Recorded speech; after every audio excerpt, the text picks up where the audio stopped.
X-Men Dark Phoenix came out this weekend, and I'm sure you've seen by now, but its box office is absolutely awful. Well, a producer at Marvel Studios has actually commented on this, talking about how Marvel Studios views the X-Men franchise now, and it's not good. I want to talk about what happened with Dark Phoenix and why it may have delayed the X-Men in the MCU even longer.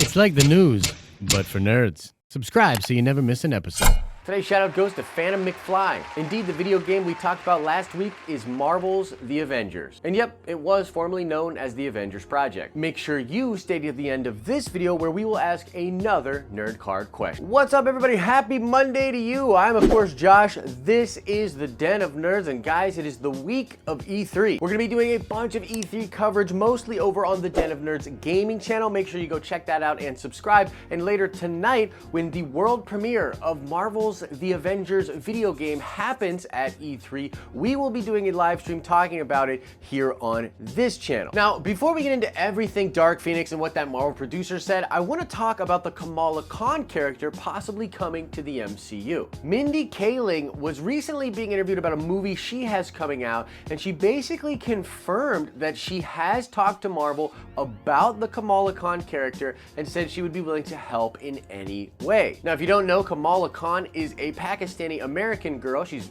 pretty young. She's also an Inhuman that idolizes Captain Marvel. She eventually takes on the mantle of Miss Marvel, and she's actually been a pretty prominent member of Marvel's most recent comic book line. Kevin Feige has also talked a lot about interest in this character and bringing her into the MCU after Carol Danvers was established, so a lot of this seems to be lining up. So we may have gotten a really interesting first peek at how this character will be brought into the MCU. Mindy Kaling also mentions the Disney Plus streaming platform and how they would develop some content over there, and perhaps that would be a good fit for a Miss Marvel show or movie. Mindy's a great writer, director, and producer, and though I don't consume a lot of her content, I am familiar with her. She seems awesome, and I know she works really, really hard at her craft. I think she might be the perfect talent to bring Kamala Khan to the MCU. So let me know what you think about that in the comment section below.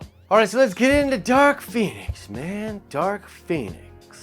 Guys, there's no way around this. This was just incredibly bad. Dark Phoenix came in at an abysmal $33 million in its opening weekend. That is way lower than what we already thought were bad projections at around $50 million. This indeed makes it the lowest box office take in an opening weekend of an X-Men film in general, a 20-year-old franchise, and the last one, probably the last one, to release in theaters makes the least amount on opening weekend out of all of them. Now, you're gonna see a ton of videos and articles talking about this today, trying to explain why this happened, how this could have happened, and what it means from here. I want to give you my version in the realest way that I can. Digital consumption, particularly with entertainment, is at a whole nother level that digital production of the media that is being consumed has not yet caught up to. Now that amazing entertainment is almost always and immediately available to us by the touch of our fingers on our phone, it's just a different age for media consumption. The bar for entertainment has risen to a whole new level, and yet the production for this entertainment has all of these really convoluted processes and ways of making decisions,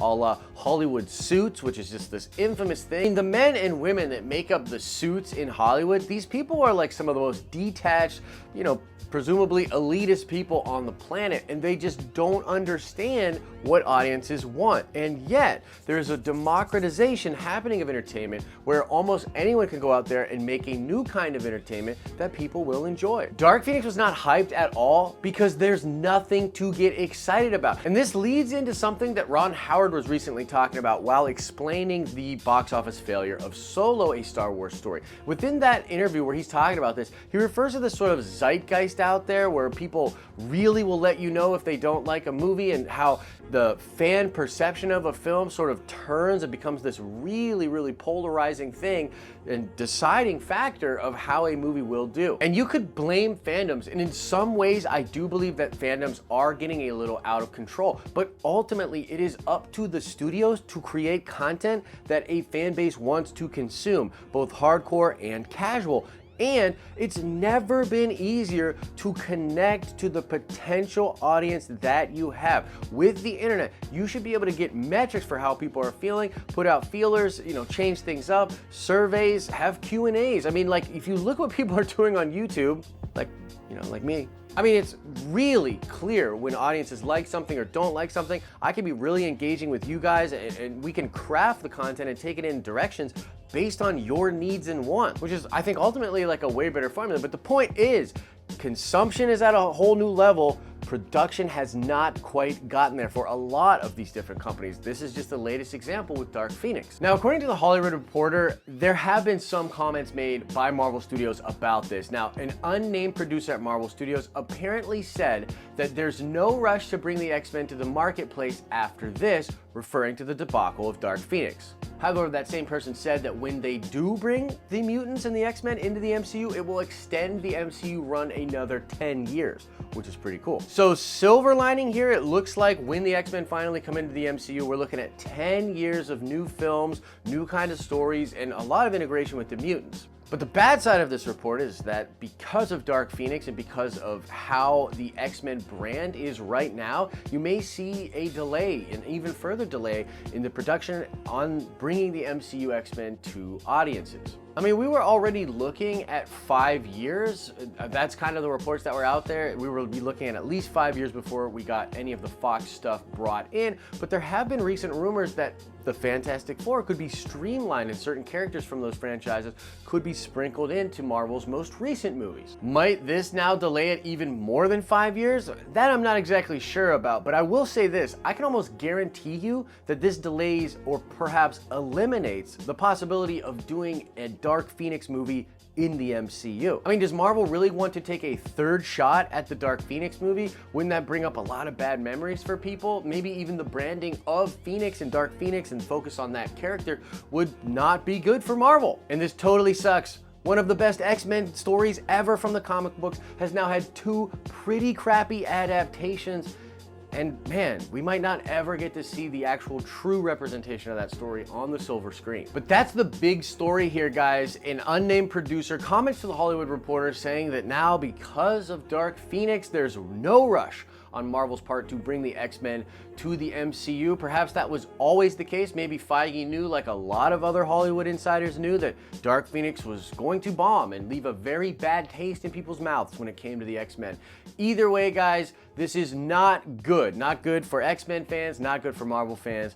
Dark Phoenix, a total and complete failure that might even have affected the MCU X-Men. So let me know your thoughts about this. Where are you at with this? Did you see Dark Phoenix? Did you think it was actually pretty good?